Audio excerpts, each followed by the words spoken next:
तुम्ही ठरवतात का आरोपी कोण आहे ते? तुम्ही ठरवतात का? आरोपी कोण आहे ते? पोलीस स्टेशनमध्ये तक्रार बसलेला तुम्ही पीआय म्हणून पीआयची भूमिका निभावायची. जास्त नाही बोलायचं.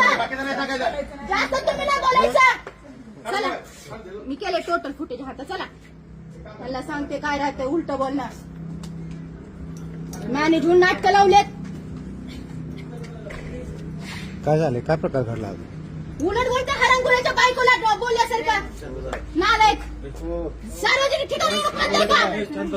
मॅडम एक मिनिट. लहान लहान मी पण रेकॉर्ड केले.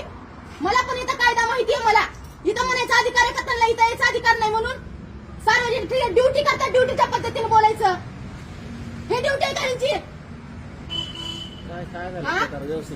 जे आरोपी आहेत ते सोडून यांनी फिर्यादीला आरोपी केले. हा कुणाचे फोन आले की लगेच आले का आम्ही आरोपी? फाडायचा ना मग गुन्हा. एवढा का बरं थांबलेत? उत्तर तर द्यावं लागेल. त्याच्याशिवाय मी नाही जाणार. फालतूगिरी लावलेत. ह्यांच्या बापाचं पोलीस स्टेशन आहे का? आमच्यासारखे हे हाल करते सर्वसामान्यांचे हे चालत का? 2 मिनिटं मॅडम. ह्याच्या सगळ्या तक्रारी मी गेल्यास 2 वेळेस मी दोन्ही मॅडमला पाठवले. ह्यांच्या तक्रारी आल्यावर जाऊ द्या म्हणून. मॅडम ह्यांची